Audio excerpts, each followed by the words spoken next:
기도하겠습니다. 잘 오셨습니다. 성령 충만하시고 승리하십시오. 우리가 성경을 읽지 않습니까? 근데 한번 그런 생각 해보신 적이 있으신가요? 성경 왜 읽을까요? 물론 성경을 읽는 이유가 여러 가지가 있을 겁니다. 근데 성경을 통해서 여러분들이 꼭 알으셔야 되는 것은 하나님의 역사를 이루어 가시는 방법을 아는 것 굉장히 중요합니다. 왜냐하면 하나님의 역사를 이루어 가시는 방법을 잘 이해하지 못하면은 시시때때로 우리가 하나님을 오해하는 일이 발생이 되어진다. 그렇기 때문입니다. 어떻게 오해하게 되냐면 이렇게 되겠죠. 우선 하나님이라는 분은 영원하신 분이잖아요. 영원하시다는 건 이런 식으로 표현할 수가 있어요. 역사를 선으로 가지고 계시는 거예요. 끝까지 선으로 가지고 계시다는 것이고, 반면에 사람은 하나님이 영원하시다 그러면 사람은 어떤 거예요? 제한적이라는 거예요. 제한적이라는 것은 역사를 점으로 가지고 있다 이거예요. 항상 점으로 가지고 있는 게 하나님은 선으로 가지고 있고 사람은 여기 점으로 가지고 있어요. 그렇기 때문에 어쩔 수 없어요. 사람은 수명이 제한이 되어져 있기 때문에 점으로만 가질 수 있을 수밖에 없어서 하나님을 어떻게 이해하게 되냐면 이 상태로 이해를 한단 말이에요. 그러니까 이 상태가 내가 좋으면 하나님을 어떻게 이해하겠어요? 좋으신 하나님. 반면에 이 상태가 어려우면요. 하나님 이상한 하나님.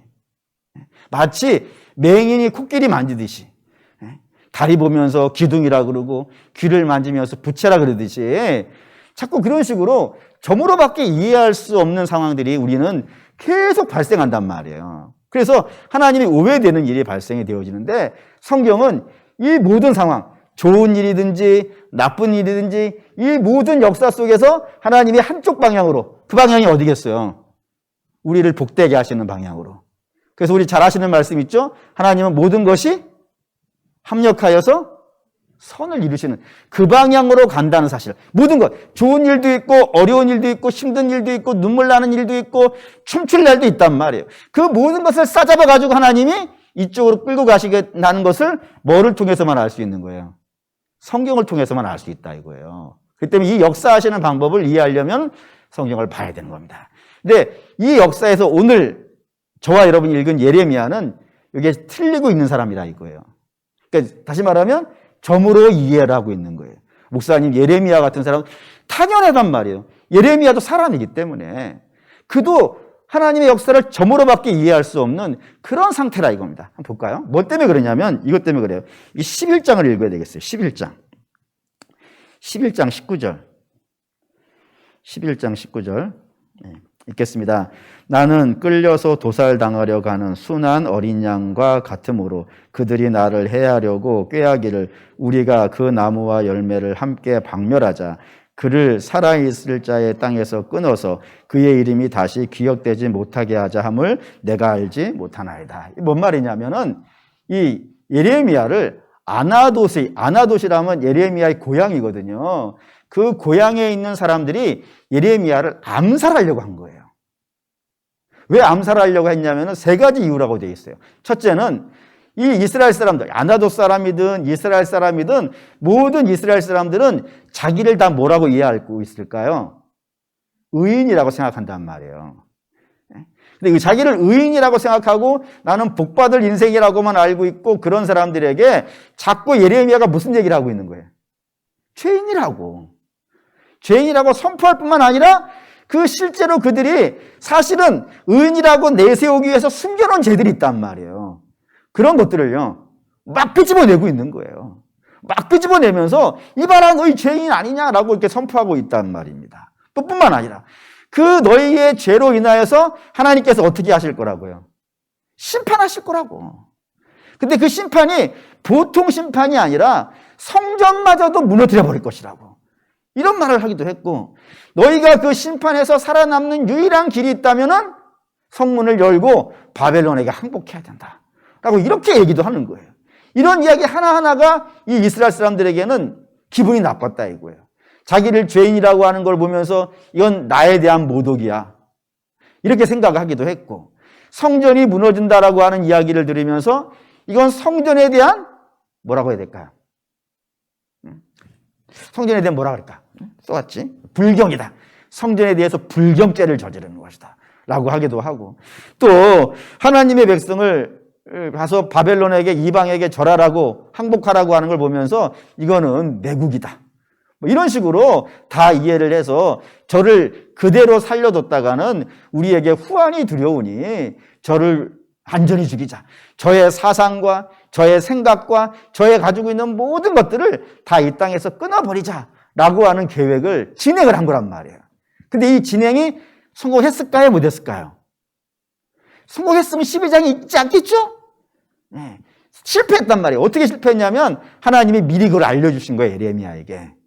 그래서 예레미야가 그걸 알고 피했단 말입니다. 피해서 살은 거예요. 살아서 이제 하나님께 이제 질문을 하게 생겼단 말이에요. 그 질문이 12장 1절이에요. 12장 1절 읽겠습니다. 여호와여, 내가 주와 변론할 때에는 주께서 의로우시니이다. 그러나 내가 주께 질문하옵나니 악한 자의 길이 형통하며 반역한 자가 다 평안하면 무슨 까닭이니까? 라고 이렇게 부른 거예요. 이 내용이 이렇습니다. 하나님, 저를 살려주신 거 참 고맙습니다. 뭐 말할 것도 없이 고맙습니다. 근데 내가 질문이 하나가 있습니다. 그 질문이 뭐냐면, 하나님, 어떻게 악인이 잘 되고 있습니까? 의인은 고난을 당하고 있고, 어떻게 악인들이 저렇게 하나님의 말씀을 전하고 있는 종을 어떻게 저렇게 악인들이 죽이려고 나서고 있냔 말이에요. 그것도 보통 힘을 갖고 있는 것이 아니라 어마어마한 힘을 갖고 어떻게 그 일을 할 수가 있습니까? 라고 물어본 게 1절이고 2절도 볼까요? 2절 읽겠습니다. 주께서 그들을 심으심으로 그들이 뿌리가 박히고 장성하여 열매를 맺었거늘 그들의 입은 주께 가까우나 그들의 마음은 먼하이다. 뭔 말이냐면 저들이 아나돗 사람이라고 그랬어요. 아나돗은 에레미야의 고향 사람들이에요. 고향 사람이라는 건 저들이 이방이라는 거예요? 유대인이라는 거예요? 유대인이에요. 그러면 저들을 여기다 심은 건 누구예요? 하나님이잖아요. 하나님이 원래는 유대인은 어디 살았는데? 애굽에 살았는데 저들을 데리고 와가지고 여기에 심은 건 하나님이란 말이에요. 그러니까 예레미야 그런 거예요. 왜 갖다 심었냐고 저런 사람은. 안 심었어야 되는 거 아니냐. 여기에 똑바로 된 사람만 갖다 심었으셨어야지. 저렇게 악한 자들을, 저들은 실제로 하나님을 사랑하는 자들이 아니라 입으로만 사랑하는 자라 이거예요. 입으로만 사랑하는 사람을 하나님이 아실 텐데 왜 저들까지도 여기에 심으셔가지고 저들을 잘 먹고 잘 살아가지고 오늘 힘까지 가져가지고 나를 죽이게 그렇게 만들었습니까? 라고 물은 거예요. 심각하게 물었다 이겁니다. 그러면서 3절 읽겠습니다. 여호와여, 주께서 나를 아시고 나를 보시며 내 마음이 주를 향하여 어떠함을 감찰하시오니 양을 잡으려고 끌어냄과 같이 그들을 끌어내시되 죽일 날을 위하여 그들을 구별하옵소서. 그래서 하나님께서 저들을 그냥 두지 말아 주십시오. 저렇게 악한 자들을 더 이상 방치하시면 안 됩니다.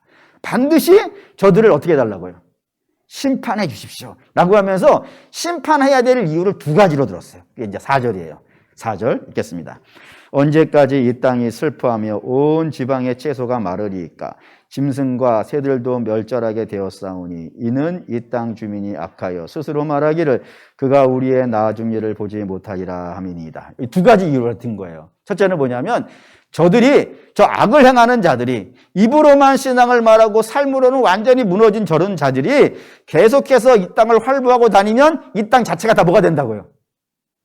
다 망한다 이거예요. 이 천지 만물이 지금 괴로워하는 소리 안 들리시냐고. 그러니까 자기만 얘기하는 게 아니라 여러분 사실 그래요.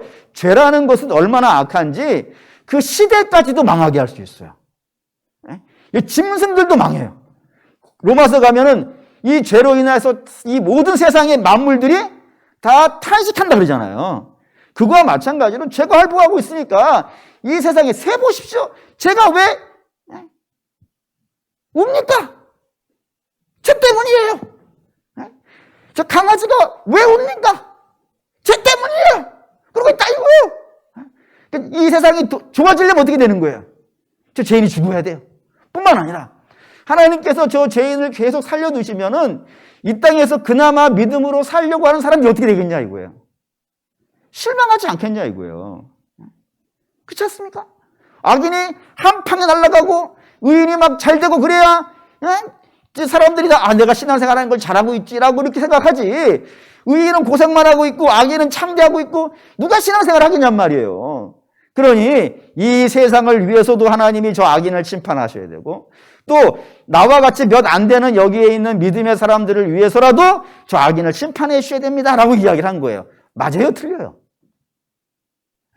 예레미야의 주장이 틀린 데가 있어요? 없어요? 시험에 걸릴 것 같죠? 이거 얘기를 잘해야 되는데. 사실 예레미야 이야기만 다 끄집어놓고 이야기 들어보면은 어디 틀린 구석이 하나도 없어요. 근데 맞는 말이죠 다. 근데 그 말에 대해서 하나님이 정말 놀라운 말을 하신 거예요. 이게 5절이에요. 5절. 이거 많이 들어보셨을 텐데 한번 읽어보겠습니다. 만일 내가 보행자와 함께 달려도 피곤하면 어찌 능히 말과 경주하겠느냐. 내가 평안한 땅에서는 무사하려니와 요단강의 물이 넘칠 때는 어찌하려느냐. 하나님 이러시는 거예요. 야, 뭐 그 정도 갖고 멘붕이야 그러는 거예요. 너 그 정도 갖고 앞으로 어떻게 하려고. 앞으로 일은 더 복잡해 하면서 뒤에 복잡한 얘기가 나왔어요. 6절 읽겠습니다. 내 형제와 아버지의 집이라도 너를 속이며 내 뒤에서 크게 외치리니 그들이 내게 좋은 말을 할지라도 너는 믿지 말지니라. 이게 뭔 말이냐면 야 네가 지금 예레미야가 지금 멘붕한 이유가 뭐예요? 자기가 하나님 말씀을 전하는데 이스라엘 그것도 자기 고향 사람들이 자기를 해코지 하려고 한단 말이에요. 그것 때문에 멘붕이 왔는데 그런 예레미야에게 야 그거 갖고 왜 뭘 그 정도 갖고 놀래? 너 진짜 얘기해 줄까? 너를 죽이려는 거는 네 고향 사람들이 아니라 네 아버지 집에 있어. 네 형제야. 뭐 그 정도 갖고 놀래? 이렇게 얘기하신 거예요. 멘붕 된 말한 일이죠. 이게 도대체 뭐냐? 거기 그러면서 그 뒤에 17절에서부터 이제 하나님이 그 이야기를 쭉 이야기하는 겁니다. 원수를 없애달라는 이야기에 앞으로는 더 복잡해. 라는 의미에서 뒤에 이야기가 쭉 붙어 나오는데 이 이야기를 여러분들이 이해하시려면은 이제 이 얘기를 알아야 되는 거예요. 하나님이 이 역사를 어떻게 이끌어 가시는지 이 이야기를 알아야 비로소 이 본문이 이해가 됩니다. 그럼 한번 해보죠. 하나님께서 사람을 만드셨어요. 맨 처음에. 사람을 만드셨는데 사람을 왜 만드셨어요? 하나님과 동행하면서 하나님이 주시는 복을 받아서요. 복되게 살게 하시려고 사람을 만드셨어요. 근데 사람은 하나님이 주시는 복에 대해서요. 별 관심이 없어요. 뭐에도 관심이 많아요? 자기가 하나님 되는 거예요. 그게 더 관심이 많았단 말이에요. 그래서 하나님 주시는 복은 내비두고 자기가 하나님 되려고 했다가 하나님과의 관계가 어떻게 된 거예요? 깨져버렸단 말이에요. 그걸 뭐라고 하는데 한마디로? 죄라 그런다고요. 그래서 그 죄를 지면은 하나님이 죽는다 그랬단 말이에요. 그럼 뭐가 죽은 거예요? 영이 죽은 거예요. 육은 이제 시간이 지나면 죽을 거예요. 하지만 영은 하나님과 관계가 끊어지는 순간에 바로 죽어버렸어요. 그러니까 영이 죽어버렸으니까 영적인 감각이 있겠어요? 없겠어요? 없어요. 모든 아담의 후손으로 이 땅에 태어나는 모든 사람은 실질적으로 영에 대한 감각이 없어서 하나님을 스스로 알아보지를 못해요. 그래서 다 자기 마음대로 사는 거예요. 자기가 믿는 걸 신이라 그러고 이걸 목표로 삼고 그렇게 다 살아가는 인생이 되어져 버렸다 이겁니다. 그러다가 그렇게 하나님과 관계없이 쭉 살아가다가 결국에는 어떻게 되는 거예요? 멸망으로 가는 거예요. 그게 아담 이후에 모든 태어나는 사람의 운명이라 그러는 겁니다. 근데 그런 모습을 하나님이 보시기가 안타까운 거예요. 저렇게 살다가 내가 복 주려고 만든 사람들인데 저 복 주려고 한 사람들이 나하고 관계가 끊어놓고 자기 마음대로 살다가 다 죽어가게 생겼으니까 그게 하나님이 너무 안타까우셔가지고 요거를 돌이키시려고 마음을 먹으신 거예요. 그래서 이거를 돌이키시기 위해서는 하나님 당신이 자기를 나타내줘야 된단 말이에요. 그렇죠? 사람들이 하나님을 못 알아보니까 하나님이 당신을 나타내 주셔야 된단 말이에요. 근데 그 나타내 주시는 걸 누굴 택한 거예요? 누구에게 나타내서 하려고요? 그게 이스라엘인 거예요. 세상에서 가장 못난 사람, 종된 자들, 멸시와 천대를 받는 자들. 히브리인, 그게 뭐 제가 학교 다닐 때 배우기는 하피루라는 단어에서 나왔다 그랬어요. 하피루는 천민이라는 뜻이에요. 아주 이 세상에 누구도 관심 갖지 않는 아주 별 볼 일 없는 사람 하나를 택하는 겁니다. 그래서 그들에게 하나님이 은혜와 복을 내려주시는 거예요. 그러면 저들이 하나님의 은혜와 복을 누려가지고 어떻게 되는 거예요? 영광스럽게 되는 거예요. 그럼 온 열방이 아니 저렇게 천한 민족인데 아무도 관심 없어하는 민족인데 저런 민족이 하나님이 내려주신 신령한 복을 받아가지고 영적으로 풍성하고 그렇게 살아가는 꼴을 보면 어떤 마음을 갖겠어요? 놀라겠죠? 안 놀랄까? 그런 사람들이 내가 믿는 하나님이 이런 분이다라고 막 소개하고 다니면요. 자기들도 안 믿고 싶을까? 뭐야? 이사야 2장. 이사야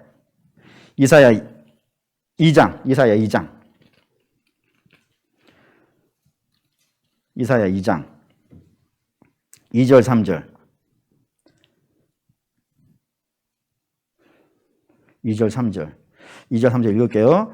말일에 여호와의 전에 산이 모든 산 꼭대기에 굳게 설 것이요 모든 작은 산 위에 뛰어나리니 만방이 거기로 모여들 것이라. 많은 백성이 가며 이르기를 오라 우리가 여호와의 산에 오르며 야곱의 하나님의 전에 이르자. 그가 그의 길을 우리에게 가르치실 것이라. 우리가 그 길로 행하리이다 하리니 이는 율법이 시온에서 나올 것이요 여호와의 말씀이 예루살렘으로부터 나올 것임이니라. 라고. 이게 하나님의 목표란 말이에요. 그러니까 이스라엘을 하나님께서 은혜를 베푸시고 하나님의 신령한 복을 나누어 줘가지고 이 하나님의 은혜와 복이 이스라엘 통해서 어디로 퍼지게 해요? 온 열방으로 퍼지게. 그래서 모든 열방들이 그 이스라엘에게 오른 거예요. 그래서 하나님의 말씀이 거기에 있으니까 그쪽으로 와서 하나님의 영광을 보게 하는 이게 하나님의 원대한 계획이란 말이에요. 그러니까 이스라엘이 이거를 하기 위해서 불리는 나라란 말입니다. 그래서 뭐라 그런다 그랬죠? 제사장 나라. 제사장 나라로 부르는 이유가 그거예요. 그러니까 이스라엘은 단순히 이 땅에서 잘 먹고 잘 살고 유명해지고 대단해지고 큰 땅을 갖고 호령호식하면서 사는 것이 이스라엘의 목표가 아닌 겁니다. 그렇죠? 목사도 그렇지 않습니까? 목사가 이 땅에서 목사 되는 이유가 좋은 차 타기 위해서가 아니잖아요. 좋은 옷 입기 위해서가 아니지 않습니까? 좋은 집, 큰 집 살려고 하는 게 아니잖아요. TV에 나와가지고 유명한 사람 되려고 하는 게 아니지 않습니까? 이 땅에 있는 백성들에게 하나님을 소개시켜줘서 하나님의 말씀 앞으로 나오게 하는 것이 사명이잖아요. 그거를 잘하는 것이지. 열받으니까 막 그러네. 그렇지 않습니까? 그게 이스라엘의 역할이었단 말이에요. 이스라엘은 그거를 해야 돼. 신령한 복을 받아가지고. 근데 이스라엘 여기에 관심이 없는 거야. 가나안에 가가지고. 광야에 있을 때는 뭐 할 게 없으니까 이제 잘하는 것 같았는데 가나안 들어오고 나서 거기에는 관심이 없고 오로지 뭐에만 관심이 있는 거예요. 얼마나 더 먹을 것인가? 얼마나 더 가질 것인가?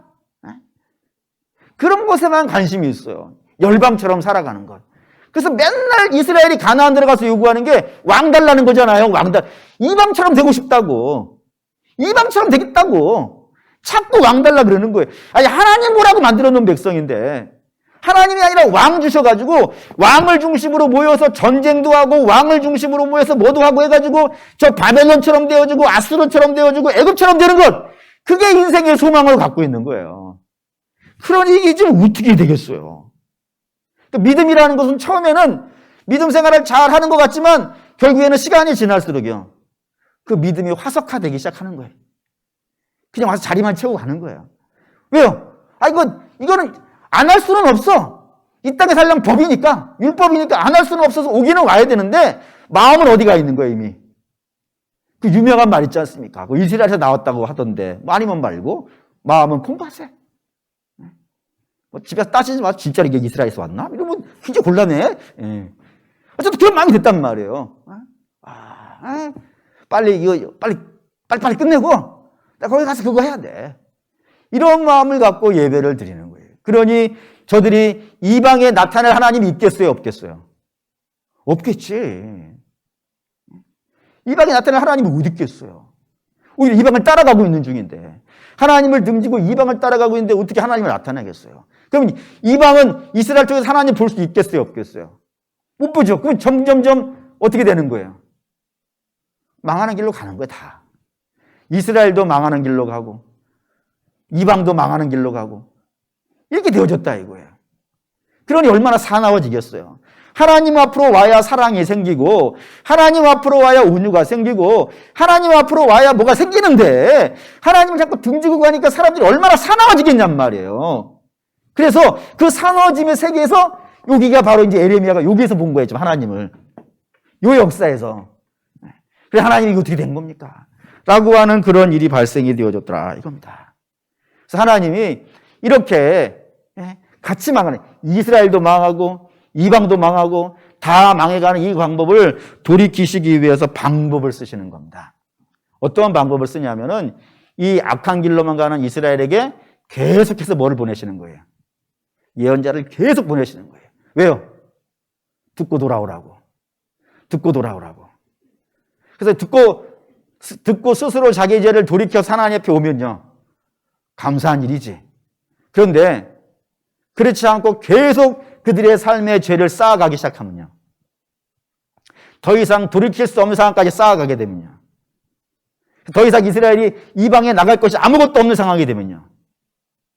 하나님 이방을 데리고 들어오시겠다 이거예요. 아예. 니들이 안 가니까, 니들이 가서 안 드러내니까 내가 데리고 들어오겠다 이거예요. 내가 이방을 당신의 채찍으로 삼으셔가지고 내가 데리고 들어오겠다 이거예요. 데리고 들어왔을 때 이 악함을 어떻게 하겠다고요? 다 쳐버리겠다 이거예요. 다 쳐버리겠다 이거예요. 그래서 그 다 쳐버렸으니까 죄가 어떻게 되겠어요? 도말되겠죠? 그리고 하나님께서 남겨놓으시려고 하는 사람들이 있는 거예요. 그 남겨놓은 사람들 어떻게 되나 봅시다. 15절. 12장 15절.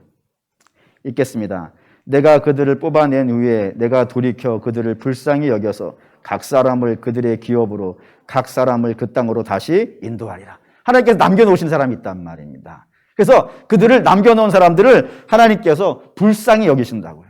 불쌍히 여기셔서 어떻게 하시겠다고요? 저들을 다시 돌이키겠다 이거예요. 다시 기업을 주고 다시 은혜를 베푸시고 그렇게 되면 어떻게 되겠습니까? 그 하나님이 남겨놓은 사람들이 그래서 열방이 죽여놨잖아요. 열방이 죽여놨는데 그 죽여놓은 열방 가운데에서 이스라엘이 하나님의 은혜를 받아가지고 어떻게 되는 거예요? 살아나는 건 아니겠어요? 어디서 본 것 같지 않아요? 에스겔 골짜기의 마른 뼈들 완전히 죽어서 없었단 말이에요. 네? 그 에스겔 골짜기 이스라엘이 아니에요. 열방 한가운데에서 죽였단 말이에요 지금. 그래서 이 모든 열방이 야 이스라엘은 이제 죽었어. 이제 저 나라는 다른 나라도 없어졌거든요. 바벨론이 쳐들어와서 멸망시킨 나라 중에 다시 산 나라는 하나도 없어요. 다 없어졌어. 그러니까 이스라엘도 당연히 없어져야 돼. 근데 그 없어져야 되는 이스라엘이 완전히 죽어서 뼈밖에 남지 않았고 그것도 뼈도 오래돼가지고 다 말라버린 마른 뼈에 지나지 않는 이스라엘이 그 열방 한가운데서 어떻게 한다고요? 살아난다고! 어떻게 하세요? 하나님 부어주시는 거예요. 부어주셔가지고 살아나는 거를 누가 보는 거예요? 열방이 보는 것이. 열방이 보는 거예요. 그 어떻게 했어요? 그 열방의 마음이. 놀라는 것이. 어떻게 저렇게 되지? 뭐가 저렇게 만들지? 그때 비로소 하나님께서 택하신 열방의 백성들이 뭐를 본다고요? 16절 읽겠습니다. 그들이 내 백성의 도를 부지런히 배우며 살아있는 여호와라는 내 이름으로 맹세하기를 자기들이 내 백성을 가르쳐 바알로 맹세하게 한 것 같이 하면 그들이 내 백성 가운데에서 세움을 입으려니와. 예, 저들 바알 믿던 자들이란 말이에요. 그래서 이스라엘로 하여금 바알을 섬기게 만들어 갔던 사람들이라고요. 근데 저들이 그 열방 가운데서 죽었던 이스라엘이 살아나는 모습을 보면서 아 하나님이 계시는구나. 그러니까 이스라엘이 안 나타내니까 하나님이 이 방법으로 당신을 드러내시는 거예요 지금. 그래서 아 하나님이 계시는구나. 그래서 이스라엘 앞으로 아까 오라 우리가 여호와의 집에 이르자 라고 했었던 그 이사야의 고백처럼 이 열방들이 하나님의 계심을 보고 그 앞으로 나오기 시작하더라 이거예요. 택한 백성들이 열방 가운데서 택한 백성들이 하나님 앞으로 나와서 하나님 말씀을 배우려고 하고 자기들이 이스라엘을 바알에게 데려갔던 것처럼 자기들을 데리고 와서 하나님 앞에 불족시키는 그런 일이 만들어질 거라고. 그리고 그때 안 따라온 자들이 있을 것 아니겠어요? 하나님의 택한 자들만 온다 그랬으니까 안 따라온 자는 17절 읽겠습니다. 그들이 순종하지 아니하면 내가 반드시 그 나라를 뽑아 멸하리라 여호와의 말씀이라. 그래서 이 안 따라오는 열방들은 어떻게 된다고요? 망한다 이거예요. 그리고 여기 정리됐죠. 아까 여기에 이스라엘과 이방이 있었는데 이스라엘과 이방이 다 악을 잔뜩 지고 있단 말이에요. 그래서 이방이 쳐들어와서 이스라엘 중에 악한 자들을 하나님이 다 멸하셨고 거기에 일부를 남겨놓으셨고 또 이방 중에서도 악한 자들을 다 하나님께서 멸망시키시고 택하신 백성들을 남겼단 말이에요. 그러니까 결국에 어떻게 된 거예요 지금? 하나님의 택한 백성들만 남게 된 거예요. 그렇게 해서 하나님의 뜻을 이쪽으로 끌고 가시는 역사를 하나님께서 다 이루셨다. 하나님 이렇게 일할 것이다. 라는 것을 오늘 이야기를 하는 것이라 이겁니다. 그래서 예레미야가 그런 거예요. 멘탈 꽉 잡아. 너 죽이려고 달려드는 것 그거 작아. 이제 나라가 망하고 세워지고 막 이럴 거야. 그러는 과정 속에 주의 백성들이 나올 거야. 너는 그거를 지금 주도해야 되는 사람이야. 근데 뭐 오늘 죽었다 이 정도로 너 하면은 못 달려. 이거 다 이 얘기 다 못해. 넌 말뼈 꽉 잡고 넌 절대 망하지 않아. 그러니까 내가 너를 지킬 테니까 이 모든 역사를 주도해가는 그 메시지를 선포하는 일을 너는 포기하지 말고 끝까지 달려라고 하시면서 이 이야기를 진행하셨다 이겁니다. 그리고 사랑하는 믿음의 성도 여러분, 그렇기 때문에 우리도 이 땅에 악이 창궐하죠. 악이 창궐해가지고 사실 만만치 않죠. 그럴 때 우리도 멘탈이 많이 흔들려요. 하나님이 계시는데 왜 이런 일이 생길까? 그때 여러분 걱정하지 마십시오. 분명히 하나님이 그 안에서도 역사하셔가지고 그것마저도 하나님의 선하신 계획 속에 집어넣으시고 결국에는 모든 역사를 이쪽으로 끌고 가실 거예요. 그래서 완성시키실 거예요. 이렇게 얘기하면 간혹 어떤 분들이 질문을 해요. 목사님, 정말 우리가 이쪽으로 끌고 가는 도중에 안 죽을까요? 혹시 죽게 되어지면 어떡할까요?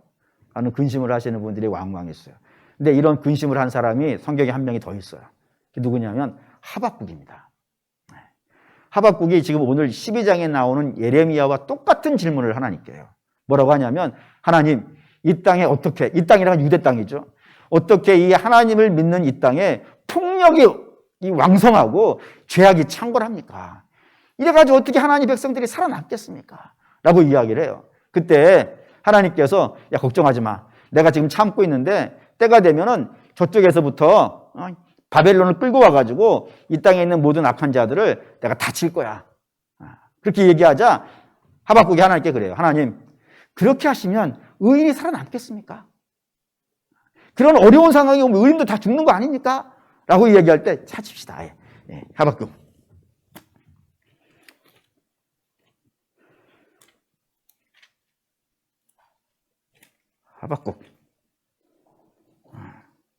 하박국 972페이지. 하박국 2장 4절 읽겠습니다. 보라, 그의 마음은 교만하여 그 속에서 정직하지 못하나 의인은 그의 믿음으로 말미암아 살리라. 의인은 환경과 상황 때문에 죽고 살지 않는다 이거예요. 의인은 뭘로 산다고요? 믿음으로 산다고요. 그러니까 의인은 하나님께서 붙잡고 계시기 때문에 저들은 어려운 상황이 올 수도 있어요. 힘든 상황이 올 수도 있어요. 하지만 의인은 그런 거에 의해서 죽고 살지 않는단 말입니다. 하나님이 붙잡고 있으니까 믿음으로 그 시대를 살아낼 거예요. 그러면서 야, 내가 그렇게 너희를 붙잡고 끝까지 살아낼 거야. 대신 그 다음에는 이스라엘의 죄가 정리되어진 다음에는 반드시 바벨론을 칠 거야. 그래서 바벨론도 망할 거야. 그다음에 바벨론이 망한 다음에 어떤 일이 벌어질 거냐면 그 일을 통하여서 2장 14절 읽겠습니다. 이는 물이 바다를 덮은 같이 여호와의 영광을 인정하는 것이 온 세계에 가득할 것이다. 그 일을 통해서 하나님이 온 세계가 이스라엘뿐이 아니라 이스라엘이 망했다가 살아나는 이 과정을 통하여서 이스라엘은 정화될 것이고 모든 열방들은요 하나님이 이 모든 세상을 주도하고 계시다는 사실을 온 땅이 다 알게 되는 역사가 있을 것이다 라고 이야기를 한 거예요. 그러자 이 하박국이 은혜를 엄청나게 받았는지 이렇게 얘기해요. 3장 2절 읽겠습니다. 여호와여, 내가 주께 대한 소문을 듣고 놀랐나이다. 여호와여, 주는 주의 일을 이 수년 내에 부응하게 하소서. 이 수년 내에 나타내시옵소서. 진노 중이라도 궁유를 잊지 마소서. 하나님 그 일 해주십시오. 하나님께서 이스라엘을 정화시키는 일을 해주시고 그리고 이스라엘이 정화되는 과정 속에서 온 열방이 하나님의 영광을 보는 이 일을 해 주십시오. 단 강구와 웃기는 진노 중에도 자비를 잊지 말아 주십시오. 왜요? 주께서 진노로만 감당하시면은 우리가 나만 하질 않으니까 주님의 계획 안에 있는 줄 믿사오니 진노 중에 자비를 베풀어 주십시오. 라고 하고 그 유명한 마지막 찬양이 등장합니다. 그 마지막 찬양은 너무나도 유명하니까 같이 읽어봅시다. 17절부터 19절의 그 찬양 부분까지만 한번 같이 읽겠습니다. 시작. 비록 무화과 나무가 무성하지 못하며 포도나무에 열매가 없으며 감람나무에 소출이 없으며 밭에 먹을 것이 없으며 우리의 양이 없으며 외양간에 소가 없을지라도 나는 여호와로 말미암아 즐거워하며 나의 구원의 하나님으로 말미암아 기뻐하리로다. 주 여호와는 나의 힘이시라. 나의 발을 사슴과 같게 하사 나의 눈 높은 곳으로 다니게 하시리로다. 아멘. 이렇게 되는 것이죠. 순간순간은 어려워요. 외양간 송아지가 없어지고 밭에 소출이 없어지고 별의별 일이 다 있을 거예요. 하지만 하나님은 이 모든 것들을 딱 싸잡고 어디로 가신다고요?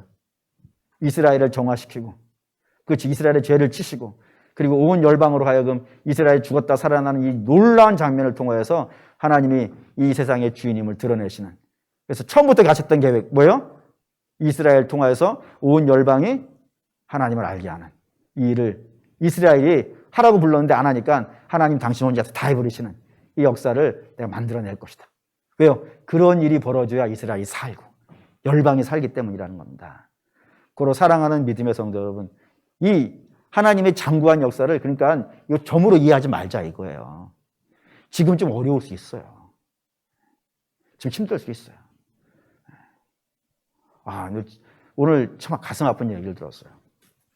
내가 너무너무 좋아하는 교회가 있는데 그 교회가 코로나 시국에 교인이 반이 사라졌대. 재정도 반이 없어졌대.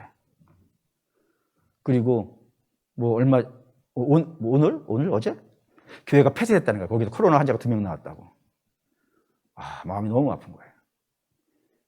그런 일이 있어요. 어디나 있을 수도 있어요. 그래서 많이 힘들지 다들.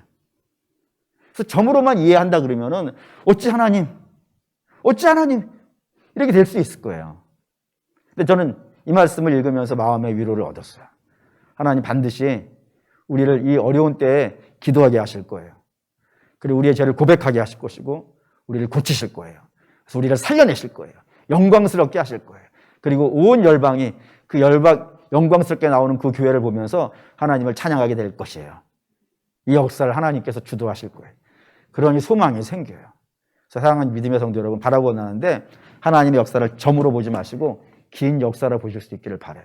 이건 오직 성경을 통해서만 알 수 있어요. 성경을 통해서 이렇게 하나님이 하시니까 우리는 뭐 하면 되겠습니까? 그 주를 믿고 주를 의지하면서 오늘 저와 여러분이 가야 될 길이 있어요. 각자의 길이 있어요. 누구하고 비교하지 마세요. 왜 나는 이렇게 갑니까? 나는 왜 이렇게 갑니까? 비교하지 마세요. 그저 하나님이 내게 주신 십자가가 있어요. 그 십자가를 지고 하나님의 선한 역사 이루실 걸 믿으면서, 그리고 그 역사가 이루어지는 날 나뿐이 아니라 내 주변에 있는 모든 사람들이 하나님의 영광을 물이 바다를 충만한 것 같이 그렇게 될 걸 믿고 여러분들이 그 믿음의 길을 흔들림 없이 가실 수 있기를 주의 이름으로 축원합니다. 아멘. 결단하시죠.